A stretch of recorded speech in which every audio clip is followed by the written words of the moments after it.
Good morning, students.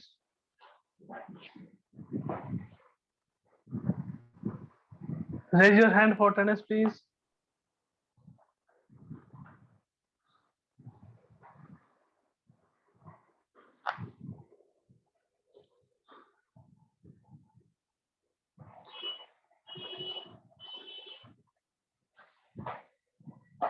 Raise your hand for attendance, please.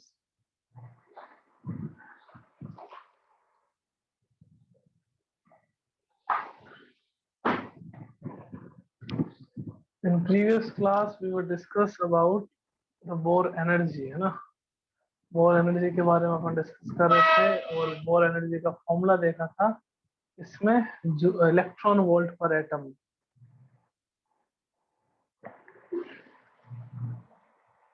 So in electron volt per atom, Bohr energy is equals to minus 13.6 into Z square upon n square. This is the formula in electron volt per atom. Okay, electron volt per atom. Z is stands for atomic number,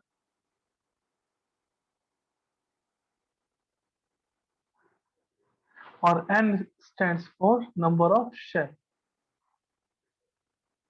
Okay, अगर अपन बात करें अर्ग पर atom में, अर्ग is also an unit of energy, तो अर्ग के फॉर्म में देखें तो minus 2.179 into 10 to the power minus 11 z square upon n square.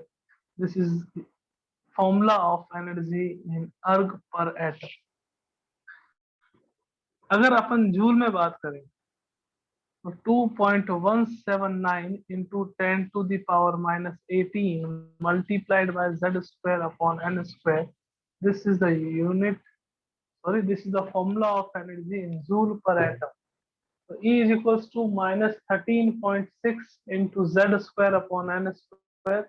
E is equals to minus 2.179 into 10 to the power minus 11, and E is equals to minus 2.179 into 10 to the power minus 18 into z square upon n square. बच्चों अब देखते हैं कुछ questions energy से related, है ना? Energy के कुछ क्वेश्चन देखते हैं. आइए देखते हैं कैसे करते हैं.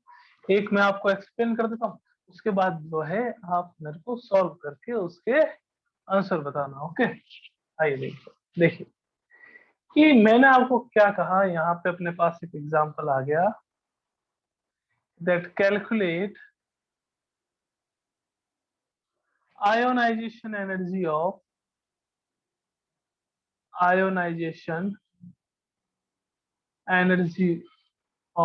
Hydrogen atom. Ionisation energy of electron of hydrogen. Hydrogen के इलेक्ट्रॉन के लिए आयोनाइजेशन एनर्जी कैलकुलेट करो. ओके, तो कैसे कैलकुलेट करते हैं अभी देख लेते हैं. तो बोर मॉडल में अपन ने bore radius, bore velocity, bore energy देख ली. अपने को एक टॉपिक और देखना है, फ्रीक्वेंसी. वो भी थोड़े से क्वेश्चंस कर लेते हैं, उसके बाद अपन डिस्कस करेंगे. Okay, ionisation energy of electron of hydrogen. मैंने कहा कभी भी आपको एनर्जी कैलकुलेट करनी हो तो अपने को डेल्टा ई वाला फॉर्मूला अप्लाई करना पड़ेगा, that delta E is equals to E2 minus E1. Okay, sir, what is E2? E2 is energy of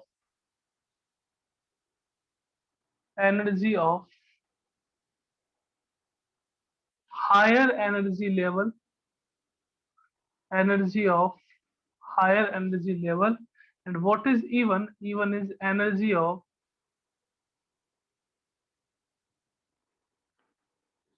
lower energy level. Higher energy level और लोअर एनर्जी लेवल की energy जो है वो होगी अपने पास E2 और E1. आयोनाइजेशन एनर्जी का meaning क्या हुआ, कल अपन डिस्कस कर रहे थे, that what is the meaning of ionisation energy. Ionisation energy is equals to कि जब भी किसी इलेक्ट्रॉन को उसके ग्राउंड स्टेट से कहां लेके जाए, इन्फिनिटी तक. ग्राउंड स्टेट से कहां लेके जाए, इन्फिनिटी तक. कि जब भी किसी इलेक्ट्रॉन को ग्राउंड स्टेट से इन्फिनिटी तक लेके जाए, उसके लिए जिस एनर्जी की रिक्वायरमेंट होती है उसको उसको अपन क्या कहते हैं, आयोनाइजेशन एनर्जी। यानी कि ग्राउंड स्टेट क्या हो गया आपके पास N1, इन्फिनिटी क्या हो गया आपके पास N2।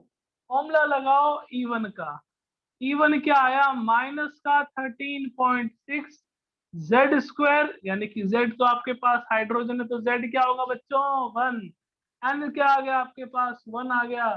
तो जो E1 की वैल्यू है वो अपने पास कितनी आई माइनस की 13.6 electron volt per atom. E2 की बात करेंगे that what is the value of E2 minus का 13.6 1 अपॉन इंफिनिटी, किसी के भी अपॉन में इंफिनिटी हो तो क्या आएगा बच्चा 0। तो डेल्टा E इक्वल्स टू क्या होता है, delta E equals to E2 minus E1 होता है। Delta E equals to E2 कितना है कि सर 0, E1 कितना है कि सर माइनस का 13.6, माइनस माइनस क्या हो गया आपके पास प्लस, तो आयोनाइजेशन एनर्जी कितनी आ गई प्लस की 13.6 electron volt per atom, plus का 13.6 इलेक्ट्रॉन वोल्ट पर एटम। ये अपने पास क्या आ गया हाइड्रोजन के इलेक्ट्रॉन के लिए आयोनाइजेशन एनर्जी। क्लियर है तो हैंड रेज कर दें जल्दी से। अगला क्वेश्चन आपका बड़ी ही बेसब्री से इंतजार कर रहा है, वेट कर रहा है आपको। नेक्स्ट क्वेश्चन आपको ही करना है, जल्दी से हैंड रेज करें यार, साथ स्टूडेंट ज्यादा है हैंड रेज कम है।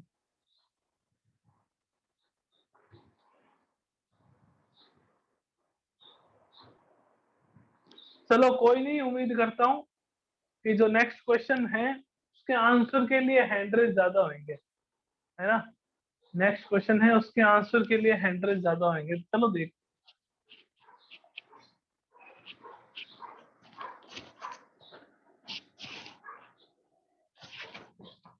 नेक्स्ट क्वेश्चन देखिएगा क्या है अपने पास।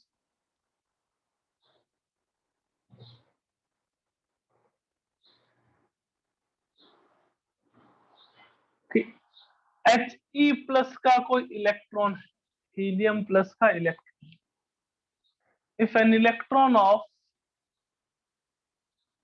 He प्लस, हीलियम प्लस का इलेक्ट्रॉन है, उसको आपको सेकंड एनर्जी लेवल से फोर्थ एनर्जी लेवल में भेजना, एक्साइट करना, फोर्थ एनर्जी लेवल तक एक्साइट करना। An electron of He plus excited from second energy level to fourth energy level, then the amount of energy will be amount of energy will be, energy का amount कितना होगा, energy की value कितनी होगी। An electron of He plus is excited from second energy level to fourth energy level, then the amount of energy will be, energy का amount कितना होगा, जल्दी से बता दीजिए बच्चों जल्दी से।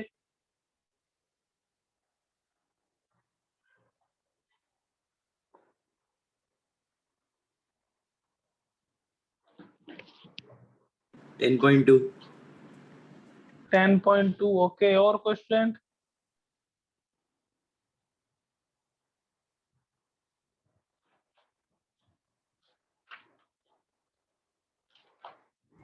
Sir 10.2 okay 10.2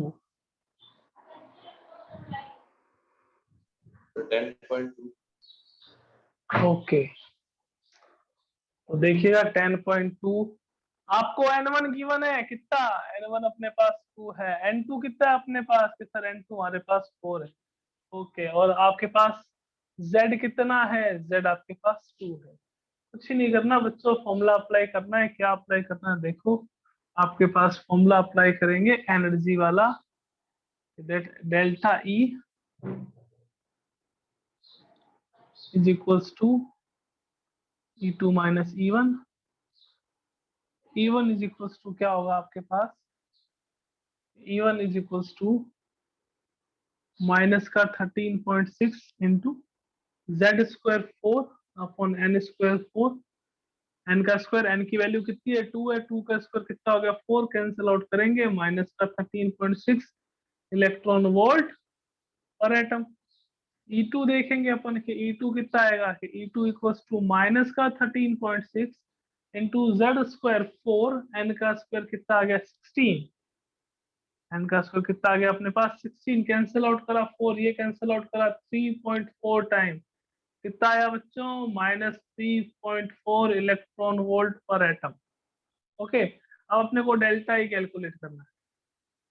delta is equals to E2 कितना है माइनस का 3.4 प्लस का 13.6, आपके पास सॉरी माइनस का 13.6, delta E equals to minus का 3.4 प्लस का 13.6 equals to 10.2 electron volt per atom. ये अपने पास आंसर आ गया।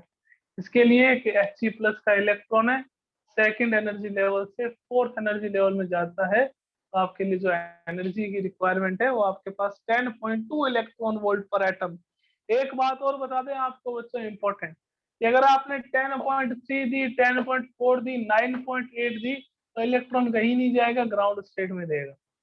कि जितनी एनर्जी की रिक्वायरमेंट है इतनी आई वैल्यू अपने पास 10.2 इलेक्ट्रॉन वोल्ट पर एटम, तो इतनी एनर्जी ही देने पर इलेक्ट्रॉन जो है वो सेकंड से फोर्थ में जाएगा।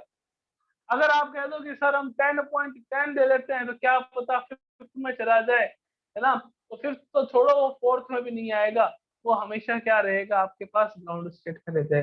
कि सर हम अगर 3 दे दें तो देखो सेकंड से फोर्थ में जाने के लिए जिस एनर्जी की रिक्वायरमेंट है एग्जैक्ट उसी एनर्जी को एब्जॉर्ब करके वो फोर्थ में जाएगा। अगर आपने उससे ज्यादा या उससे कम दे दी तो ये एनर्जी इलेक्ट्रॉन का एक्साइटेशन जो है वो पॉसिबल नहीं होगा। ओके, एक क्वेश्चन और कर लेते हैं एनर्जी से रिलेटेड, आइए देखते हैं क्या।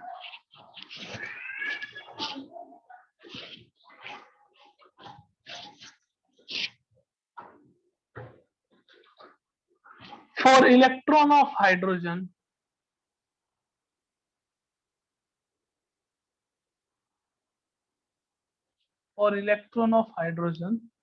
find out the ratio between E2 minus E1 and E3 minus E2, इसका रेशियो फाइंड आउट करना है। For the electron of hydrogen, find out the ratio between E2 minus E1 and E3 minus E2.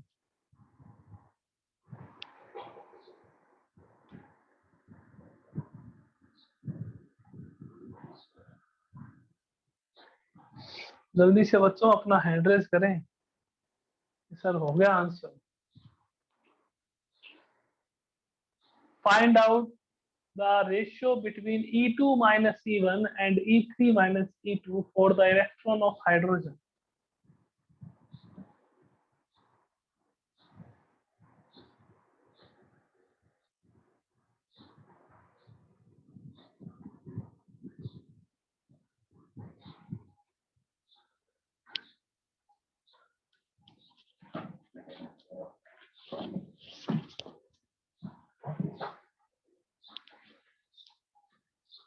For the electron of hydrogen, find out the ratio between E2 minus E1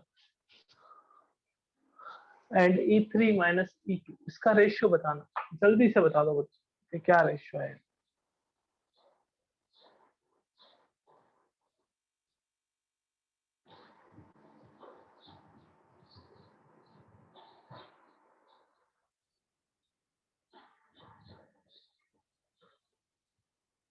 चलो आइए देखते हैं क्या ratio रहेगा E2 minus E1 और E3 minus E2। तो बड़ा simple सा है, कोई टेंशन वाली बात नहीं कि सर कैसे। देखो E2 माइनस E1, अपने को पता है कि हाइड्रोजन के लिए अगर अपन देखें तो E1 अपने पास कितना आएगा माइनस का 13.6 इलेक्ट्रॉन वोल्ट पर एटम। ये सॉरी ये अपने पास हाइड्रोजन के लिए E1 आएगा। ओके, E2 कैलकुलेट करते हैं। E2 का मतलब है कि सेकेंड एनर्जी लेवल में है, तो माइनस का 13.6 इंटू 1/4, कैंसिल आउट करा, कैंसिल आउट करने पर अपने पास यहाँ पे क्या आया कि कैंसिल आउट करने पर यहाँ पे आ गया 3.4, तो E2 माइनस E1 कितना आया अपने पास कि सर E2 माइनस E1 तो अपने पास आ गया कि माइनस का 3.4 प्लस का 13.6 equals to 10.2 electron volt per atom. ये तो आ गया E2 माइनस E1। ओके, कि सर E3 माइनस E2 देखो, E3 कितना आएगा वो देखो, E3 इक्वल्स टू माइनस का 13.6 इंटू जेड का स्क्वायर अपॉन एन का स्क्वायर। एन मतलब आपके पास कितना हो गया 3। यहाँ पे E2 दे रखा है, E2 का मतलब है n की वैल्यू 2, E1 दे रखा है मतलब n की वैल्यू 1, n की वैल्यू 3 और n की वैल्यू आपके पास 2। Z आपके पास सेम रहेगा बिकॉज यहाँ पे इलेक्ट्रॉन कौन सा है, हाइड्रोजन का इलेक्ट्रॉन। तो E3 इज इक्वल्स टू क्या हो गया, माइनस का 13.6 इंटू 1/9 आप डिवाइड कर दीजिए, क्या आएगा देखो 13.6 9 में डिवाइड करा अपन ने तो 1.51 1.5 माइनस में 1.5 इलेक्ट्रॉन वोल्ट पर एटम आ गया ये, है ना। E2 कितना आया था आपके पास कि सर E2 हमारे पास आया था माइनस का 3.4, ये हमारे पास E2 आया था इलेक्ट्रॉन वोल्ट पर एटम। तो आपको करना क्या था, आपको E3 माइनस E2 करना था। E3 कितना है, माइनस का 1.5 माइनस माइनस का 3.4, तो कितना आ गया माइनस का 1.5 प्लस का 3.4 इक्वल्स टू प्लस का 1.9, है ना। प्लस का कितना आ गया 1.9। अब रेशियो निकालना है, E3 minus E2 upon E2 minus E1। ये कितना है आपके पास 1.9, ये कितना है आपके पास 10.2। रेशियो निकाल लीजिए, आंसर आ जाएगा, है ना। रेशियो निकालते ही अपने पास ये आंसर आ जाएगा, टेंशन ही नहीं है। ओके, तो ये आपके पास 3 अलग अलग टाइप के क्वेश्चंस हो गए। पहला आपके पास कौन सा था कि only ionization energy find out करनी थी, है ना। और सेकंड अपने पास कौन सा था कि आपको सेकंड से फोर्थ में जा रहा है या फर्स्ट से फोर्थ में जा रहा है तो आपको आयनाइजेशन एनर्जी फाइंड आउट करनी थी। अब आपको फाइंड आउट करना था रेशियो। एक क्वेश्चन और करवाते हैं आप,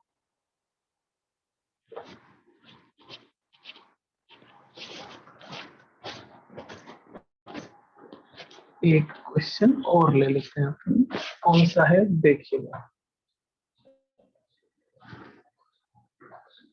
find out the velocity, sorry find out the radius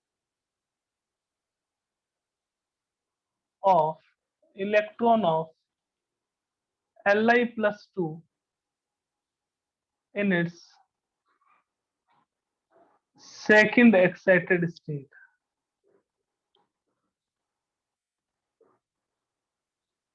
second excited state, Li plus 2 के इलेक्ट्रॉन की सेकेंड एक्साइटेड स्टेट में रेडियस फाइंड आउट करो। सेकेंड एक्साइटेड स्टेट में रेडियस जो है वो फाइंड आउट करनी है। So 1.59 1.59। अच्छा, और कोई स्टूडेंट?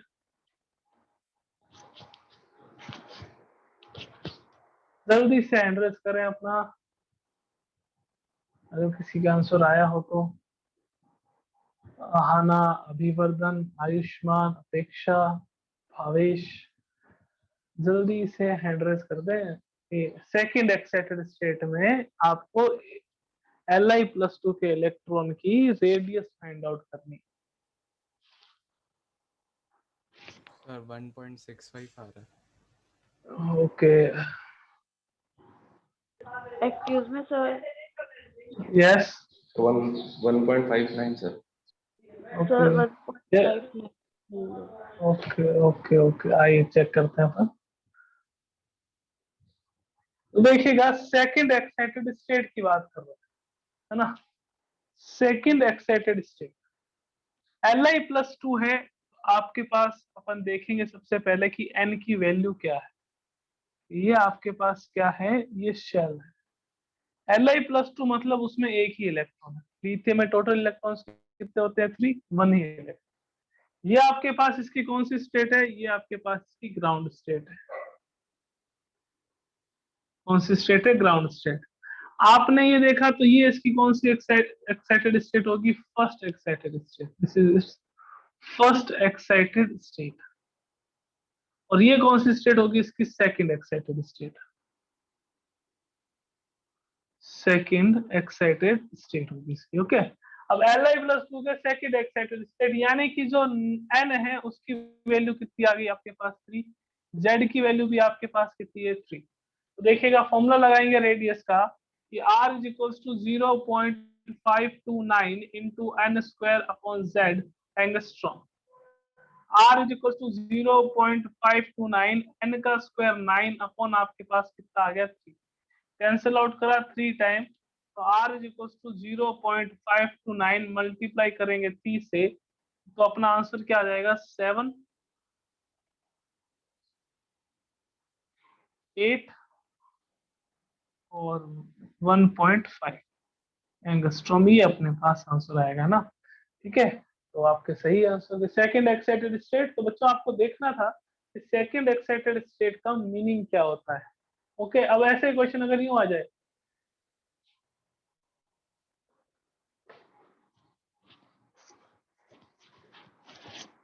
बहुत इजी क्वेश्चंस हैं इसके न्यूमेरिकल्स ना, बहुत ज्यादा इजी। जैसे आपके पास क्वेश्चन यूं आ गया कि find out the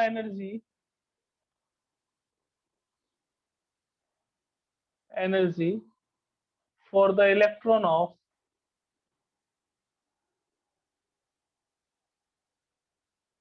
hydrogen atom when it moves from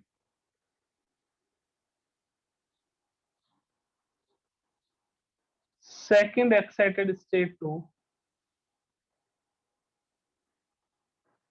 fourth excited state, fourth excited state आपको बताना है। ये आपको एनर्जी बतानी है, energy required for the electron of hydrogen when it moves from second excited state to fourth excited state. Second से fourth में जाता है तो कितने अमाउंट ऑफ एनर्जी की रिक्वायरमेंट होगी? जल्दी से बता दो फिर।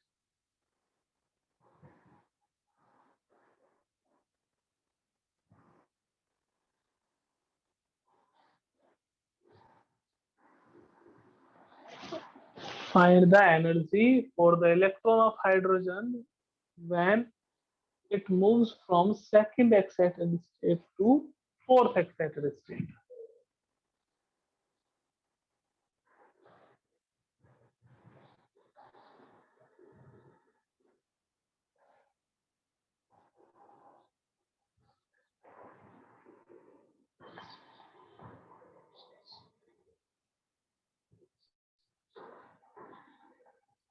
So 2.05. Okay.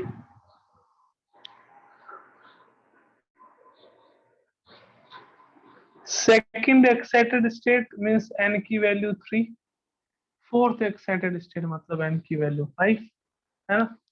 अपन यूं भी लगा सकते हैं दैट माइनस का 13.6 इंटू 1/5 का स्क्वायर और माइनस का 13.6 इंटू 1/3 का स्क्वायर। ये आपके पास क्या हो जाएगा? E2। ये आपके पास क्या हो जाएगा? E1। तो E2 कितना आ जाएगा? माइनस का 13.6/25। E1 कितना आ जाएगा? माइनस का 13.6/9। E2 माइनस E1 करना है अपने को, तो माइनस का 13.6/25 माइनस का 13.6/9 है ना, प्लस में आ गई। तो अपन इसको ऐसे भी लिख सकते हैं that delta E equals to 13.6/9 minus 13.6/25। या आपके पास क्या होगा? डेल्टा E 13.6 कॉमन आ जाएगा, 1/9 माइनस 1/25। अब गुणाकार यानी कि मल्टीप्लाई करो, माइनस करो, उसके बाद आपके पास डेल्टा ई आ जाएगा। सेकंड एक्साइटेड स्टेट से कहाँ जाना था? फोर्थ एक्साइटेड स्टेट में। सेकंड एक्साइटेड स्टेट अपने पास कौन सी हो गई? जब n की वैल्यू 3 हो, और फोर्थ एक्साइटेड स्टेट कौन सी हो गई? जब n की वैल्यू 5। तो बच्चों न्यूमेरिकल में अगर किसी को कोई डाउट नहीं है तो एक बार जल्दी से हैंड रेज कर दीजिए। अगर न्यूमेरिकल में किसी को कोई डाउट नहीं है, समझ आ गए हो अच्छे से, एक बार जल्दी से हैंड रेज कर दें, फिर अपन चलते हैं नेक्स्ट टॉपिक पे। बोर के जो ये डेरिवेशन वाला टॉपिक है, इसमें अपन बोर का काफी जो एटॉमिक मॉडल है उसमें काफी पॉइंट्स अभी तक बाकी हैं, तो वो भी अपन डिस्कस करेंगे अभी तक, क्योंकि ये तो ओनली इलेक्ट्रॉन के लिए दिया। फिर अपन ने इसमें एमिशन स्पेक्ट्रम में भी दिया था, तो वो भी अपन डिस्कस करेंगे that what is the emission spectrum.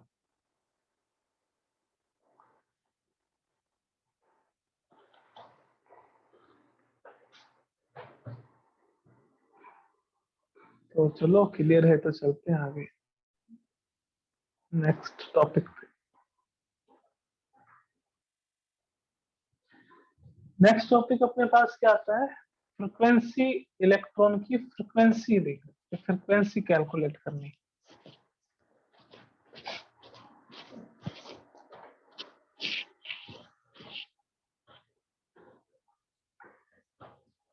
frequency of electron.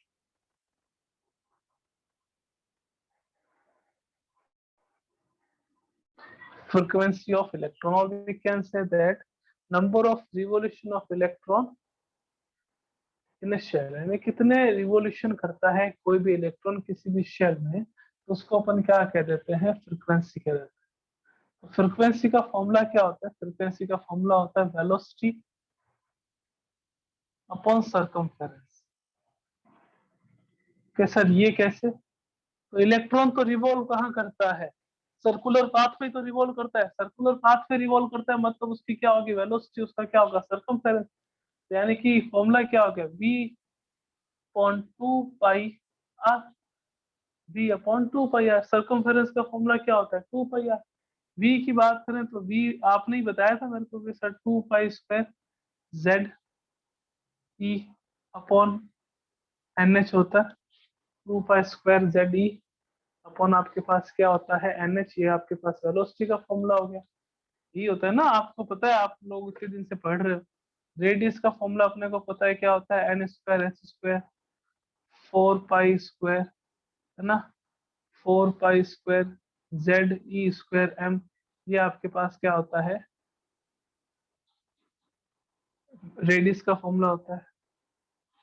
जो यहाँ पे आपके पास 2 पाई जेड ई स्क्वायर आएगा, 2 pi Z square upon NH, ये आपके पास वेलोसिटी आ गया, ये आपके पास रेडियस आ गया। वैल्यू यहाँ पे पुट करेंगे तो क्या आएगा, फ्रीक्वेंसी आ जाएगी अपने पास। क्या आएगी frequency, that frequency equals to 2 pi Z E square upon NH into अपने पास क्या आ जाएगा n square h square multiply by 4 pi square Z E square m।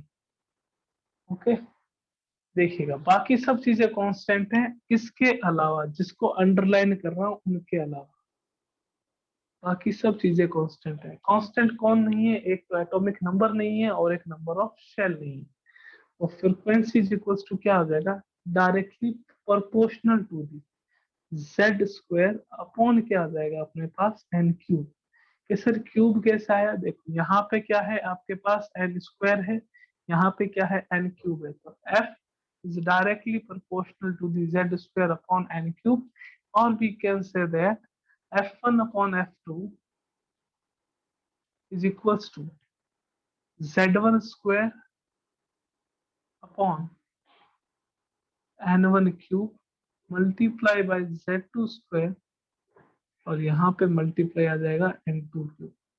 बस अपने को फ्रीक्वेंसी से रिलेटेड इतना ही ध्यान में रखना है कि फ्रीक्वेंसी जो है वो एटॉमिक नंबर के स्क्वायर के डायरेक्टली प्रोपोर्शन और मास नंबर ऑफ शेल के आपके पास क्यूब के इनवर्सली प्रोपोर्शन होती है फ्रीक्वेंसी, है ना। Frequency is directly proportional to the Z square upon N cube. कभी दो अलग अलग इलेक्ट्रॉन्स के बीच में, दो डिफरेंट इलेक्ट्रॉन्स के बीच में फ्रीक्वेंसी का अगर रेशियो कैलकुलेट करना हो तो ये वाला फॉर्मूला अप्लाई करेंगे, that f1 upon f2 is equals to z1 square upon n1 cube into n2 cube upon z2 square. तो ये अपने पास क्या आ गई फ्रीक्वेंसी ऑफ इलेक्ट्रॉन, किसी भी इलेक्ट्रॉन की फ्रीक्वेंसी का फॉर्मूला। फ्रीक्वेंसी का फॉर्मूला क्या आएगा, वेलोसिटी अपॉन सर्कमफेरेंस। वेलोसिटी क्या होती है v, सर्कमफेरेंस क्या होता है आपके पास 2 पाई r, है ना। यहाँ पे वैल्यू कुछ गड़बड़ रख दी क्या आपने, v और 2 पाई r। यहाँ पे देखो v upon 2 pi r, v equals to 2 pi z square, ये तो v की वैल्यू आ गई। r की वैल्यू आई n square s square 4 pi square z square upon n, but अपन 2 पाई की वैल्यू रखना भूल गए। 2 पाई की वैल्यू रखना भूल गए, तो 2 पाई की वैल्यू रखना भूल गए तो 2 पाई से 2 पाई तो क्या हो गया आपके पास, कैंसिल आउट हो गया। तो फ्रीक्वेंसी क्या आ गया आपके पास, 4 pi square z square e की पावर 4m अपॉन क्या आ गया आपके पास, n क्यूब h क्यूब। बाकी सब कांस्टेंट है, 4 पाई स्क्वायर e की पावर 4m h क्यूब, ये आपके पास क्या है, कांस्टेंट है। तो आपके पास frequency is directly proportional to the Z square n, ये फ्रीक्वेंसी का फॉर्मूला आ गया। तो frequency of electron can be determined by the formula v upon 2 pi r। अगर आपको वेलोसिटी पता है, वेलोसिटी की वैल्यू पता है, अगर आपको रेडियस की वैल्यू पता है तो सर्कमफेरेंस कैलकुलेट कर सकते हैं और उससे आप क्या फाइंड आउट कर सकते हो, फ्रीक्वेंसी कैलकुलेट कर सकते हो। अगर दो अलग अलग इलेक्ट्रॉन्स के लिए, दो डिफरेंट इलेक्ट्रॉन्स के लिए अगर आपको कह they if an electron of hydrogen is present in second shell and it is excited to the fourth shell, ना इसको सेकंड से आप फोर्थ एनर्जी लेवल में लेके जा रहे हो, what is the ratio of the frequency, frequency का रेशियो क्या रहेगा, तो f1 अपॉन f2, z आपके पास क्या आ जाएगा, same n2 cube upon n1 cube. n2 क्या था, फोर्थ था, n1 क्या था आपके पास 2 था, तो क्या आ जाएगा फ्रीक्वेंसी का ratio, that f1 upon f2 is equals to, z same है, n2 कितना था आपके पास 4, ये कितना था आपके पास 2, तो इसका क्या आ जाएगा क्यूब। तो f1 upon f2 4 into 4 into 4 2 into 2 into 2 cancel out हो गया, ये 2 time cancel out, f1 upon f2 is equals to क्या आ गया 8 अपॉन 1, f1 क्या आ गया इक्वल्स टू 8 f2 ना। ऐसे अपन कैलकुलेट कर सकते हैं, ध्यान रखिएगा। ये आपके पास फ्रीक्वेंसी कैसे कैलकुलेट करते हैं और फ्रीक्वेंसी का रेशियो कैलकुलेट कैसे करते हैं, ये अपने टॉपिक पूरा हो गया, कंप्लीट है ना। अब अपन चलेंगे नेक्स्ट क्लास। नेक्स्ट क्लास में अपन क्या डिस्कस करेंगे, नेक्स्ट क्लास में अपन डिस्कस करेंगे स्पेक्ट्रम के बारे में, that what is spectrum. Spectrum can be classified into 2 types, पर उससे पहले अपन देखेंगे कि स्पेक्ट्रम होता क्या है। अपन ने देखा है छोटी क्लासों में कि जब भी किसी व्हाइट लाइट है, इस व्हाइट लाइट को प्रिज्म के थ्रू पास आउट करवाते हैं, प्रिज्म के थ्रू पास आउट कराओगे तो ये व्हाइट लाइट जो है वो एक ग्रुप ऑफ लाइट में स्प्लिट हो जाती है, जिसको अपन विबग्योर कहते हैं, वॉयलेट, इंडिगो, ब्लू, ग्रीन, है ना, येलो, ऑरेंज, रेड, इसमें क्या हो जाती है, स्प्लिट हो जाती है। तो इसको the impression of white light या impression of light which is passed through prism is known as spectrum. यानी कि किसी भी लाइट का किसी स्क्रीन पे जो इम्प्रेशन लेते हैं, उस इम्प्रेशन को अपन क्या कहते हैं, स्पेक्ट्रम कहते हैं। अब अपन नेक्स्ट क्लास में देखेंगे कि कितने टाइप के स्पेक्ट्रम होते हैं, टाइप्स ऑफ स्पेक्ट्रम के बारे में डिस्कस करेंगे, और उसके बाद अपन डिस्कस करेंगे हाइड्रोजन स्पेक्ट्रम के बारे में, जो भी किसने दिया था आपके अपने फेवरेट बोर ने। इसको भी किसने एक्सप्लेन करा था, बोर ने एक्सप्लेन करा था स्पेक्ट्रम, और हाइड्रोजन स्पेक्ट्रम को भी बोर ने एक्सप्लेन करा था। फिर कहीं जाके बोर स्पेक्ट्रम या बोर एटॉमिक मॉडल खत्म होगा, है ना। तो जो आपके पास ये चैप्टर है ये 2 पोर्शन में डिवाइड है ना। आपके पास पहले तो क्या आ जाते हैं, सारे एटॉमिक मॉडल्स आ जाते हैं, उसके बाद सारे आपके पास क्वांटम नंबर्स आ जाते हैं। तो in 2 to 3 classes we will finish atomic models, है ना। उसके बाद 3 to 4 क्लासेस में अपना एटॉमिक स्ट्रक्चर कंप्लीट हो जाएगा। अपन मिलते हैं बच्चों नेक्स्ट क्लास में, अपन डिस्कशन करेंगे किसके बारे में, स्पेक्ट्रम के बारे में और हाइड्रोजन स्पेक्ट्रम के बारे में। ओके बच्चों, मिलते हैं नेक्स्ट क्लास में, टिल देन टेक केयर, ध्यान रखिए आप अपना, घर में रहें, सुरक्षित रहें। ओके बाय, मिलते हैं कल।